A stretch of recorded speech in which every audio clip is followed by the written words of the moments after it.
let's move on to our next topic, which is that of Chelsea's defence and the fact that they're coming off the back now of 4 clean sheets. They've had the BTF bump.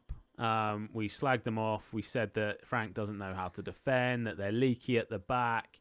And I think since those words were said on the BTF podcast, they've not conceded a single goal. Edouard Mendy, I think, is the first goalkeeper, or at least first Chelsea goalkeeper, to get 3 consecutive clean sheets in his first 3 Premier League games since Petr Cech back in 2004, who happens to be on the bench as well, or at least in the playing squad for Chelsea this year. Was interesting to see Branislav Ivanovic as well playing for West Brom today. Some of these players, you can't believe that they're actually kind of still around in the Premier League. I think Ivanovic is a few years younger than Petr Cech, mind. But yeah, has Frank kind of found the winning formula, and is that a kind of Mourinho strategy to lock everything down at the back and then build up from there? And do you think that's what he's going to be doing? I'll come to you, Greg, on this one. I think Mendy's been a huge signing that they really needed. Kepa obviously just wasn't doing the job for them. What did he cost? 70 million? Kepa? 71, I think, yeah. Yeah, something like that. Yeah, incredible.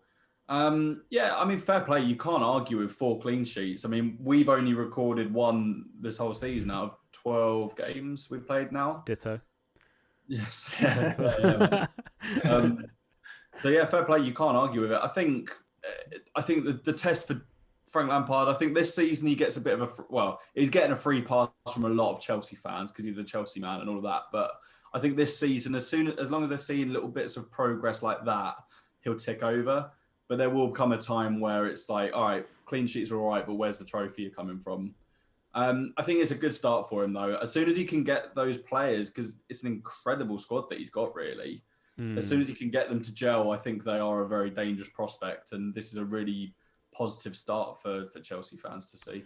How good, and I'm going to come to you on this, Tom, as you're sort of our resident German football expert. How good is Pulisic? Yeah, I mean, I think he's got a lot of explosiveness. I think there's still some question marks over him. I think, to succeed at Chelsea, you have to be as good, if not better, than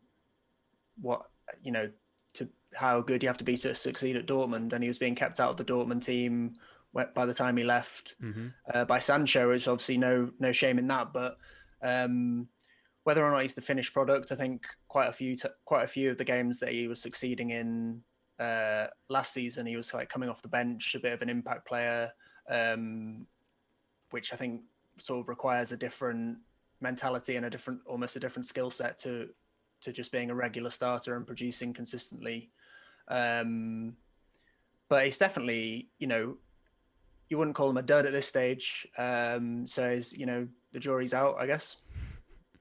Yeah, I mean he's obviously got his injury problems. Picked up a knock in, or it wasn't even a knock. It was he sort of picked up on his own in the warm up for the Burnley game at the weekend. But yeah, they got weapons sort of throughout that team.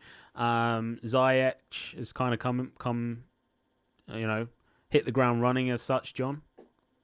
Yeah, no, he looked really good. Both in midweek and on Saturday. Looked really, really good. I think what Greg said is hitting the nail on the head. I think once they start gelling, I mean, they've got so much firepower, and you could already see signs of it. Yes, they played Burnley, who are a bit struggling at the moment, but you can see just the way they're playing, the way that it's almost like we're talking about Arsenal and they have some kind of strategy, and Man United don't. You can see Chelsea do, like in the way they want to play. They've got good players. They want to play good football.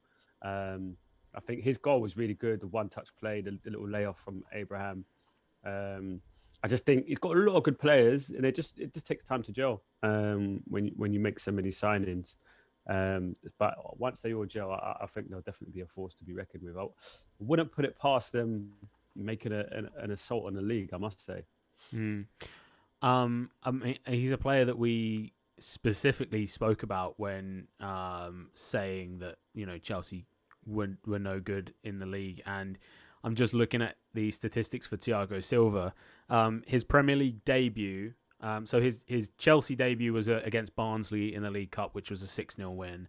We can kind of discount that, whatever, it's Chelsea versus Barnsley. But then his Premier League debut was against West Brom, which was the game that was 3-3. Obviously, not a good debut, but since then, he's played 4 lots of 90 minutes and not conceded a single goal.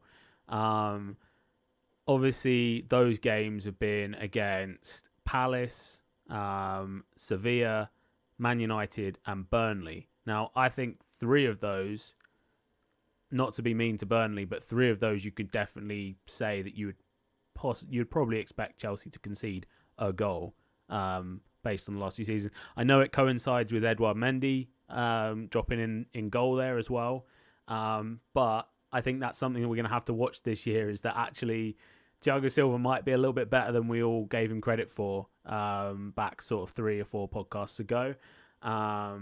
And yeah, if you keep racking up clean sheets like that, the stats speak for themselves. So yeah, I think Chelsea probably are slowly kind of getting into quite a good position to mount some sort of charge on the league. But again, it's so open at this point, and there's so many players and there's so many teams that can challenge for this league that it's a really exciting year, I think, for the Premier League.